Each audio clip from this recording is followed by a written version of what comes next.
Ju kemi dërguar një kërkesë, zoti kryetar, në lidhje me dosjen e Belinda Ballukut. Keni mbi një muaj që keni marrë nga SPAK-u një dosje që i është drejtuar, ju është dhënë që ju ta përcjellni te deputetët e Kuvendit të Shqipërisë, sepse ne duhet të votojmë në lidhje me heqjen e imunitetit.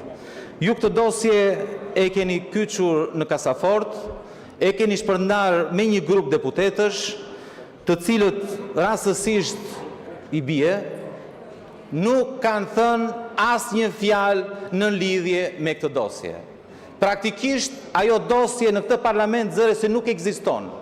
E keni zhdukur, e keni ndarë me njëri tjetrin dhe po mbroni një të akuzuar sepse ka abuzuar me fondet e shtetit shqiptar.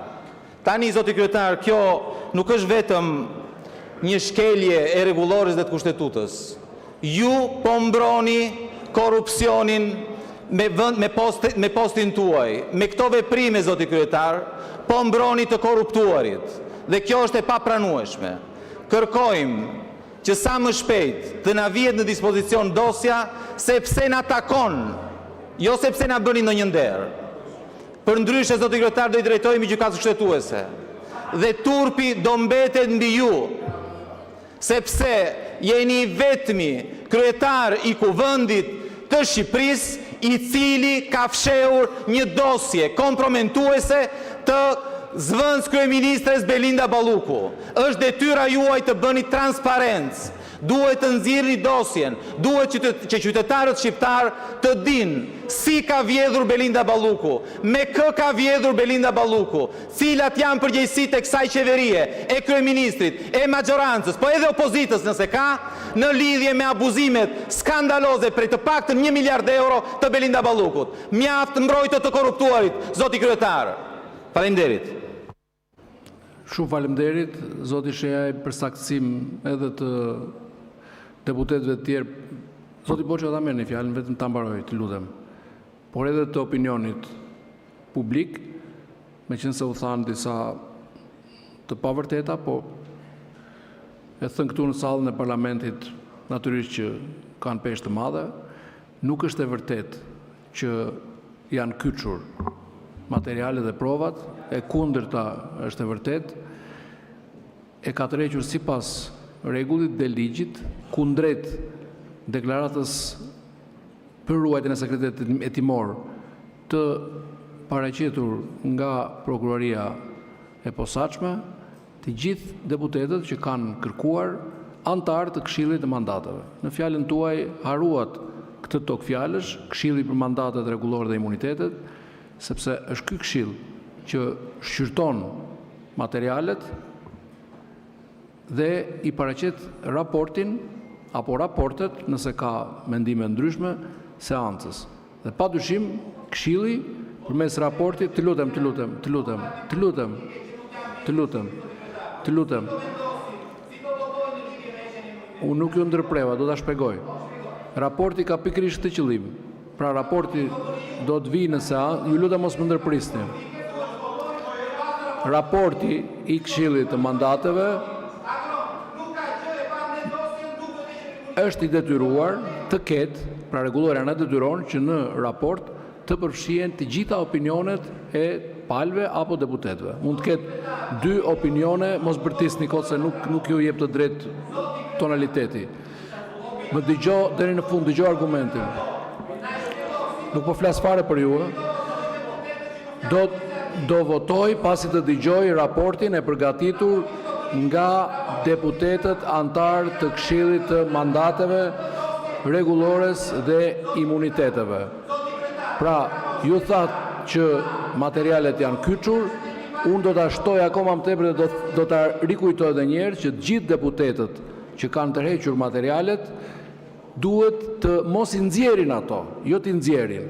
Pra të mos i bëjnë publike, sepse bëhet fjalë për një sekret hetimor firmosur dhe deklarata përkatëse. Pra nuk është çështje zgjedhjeje e një kryetarit të Kuvendit, kjo është një çështje detyrimi ligjor, ka një urdhër të prokurorit të çështjes për të mos publikuar materialet. Kaq, dhe unë jam thjesht në zbatim të atij urdhri të ligjit dhe të kushtetutës. Ndërsa ju keni drejtën tuaj, konsumoni politik, bëni retorik politike, të rrisni klikimet tuaja, po kjo nuk më intereson fare.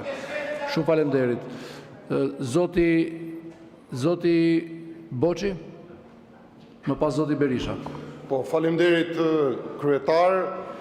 Në ditën e raportimit kreut SPAK, unë i drejtova atij një pyetje. A heziton SPAK-u të marri në hetim apo të pandehur kryeministrin?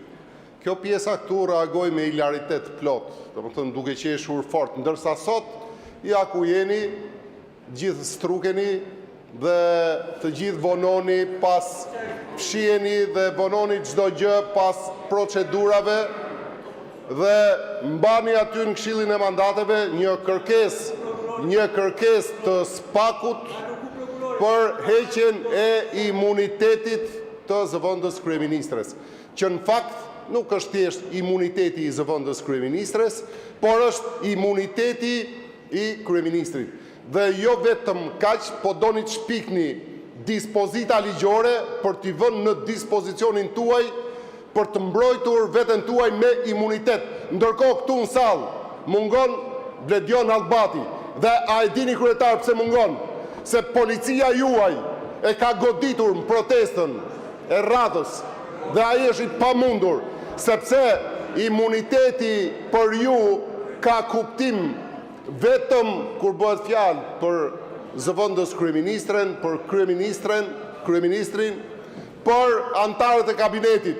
Të tjerët duhet goditen, madje nxirrni edhe njerëz. Forcat Renea që na bokën 6 orë stërvitje, këtë nuk e dishim, nuk njohin deputetët.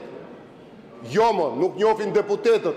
Po mirë, këto forcat Renea, ndërhyrjes shpejt, kë njohin këta më, kë njohin. Po ata që janë shpallur në kërkim, a i njohin këta? Sepse të bëj një bilanc këtu, ja ku është ministria, që merret me bilancet tjera, u plagosën policët me demek, të dalit bëj një bilanc thjesht, sa nga ato kërkuar, të shpallur nga SPAK-u, kriminal të rrezikshëm, antar të bandave kriminale, që jetojnë në Shqipëri dhe përtej Shqipërisë, janë arrestuar. Po, forcat Renea arrestojnë adoleshentët, godasin deputetët e opozitës, madje i akuzojnë adoleshentët se kanë hedhur ata molotov, ndërkohë që pamjet tregojnë ndryshe. Në parlament, përballë parlamentit, ishin policët ata që ju kthyen protestuesve, edhe me molotov, edhe me gaz lotësjellës. Jo, nuk tallem dhe unë them vetëm të vërtetën, sepse kam qenë aty dhe e di shumë mirë situatën.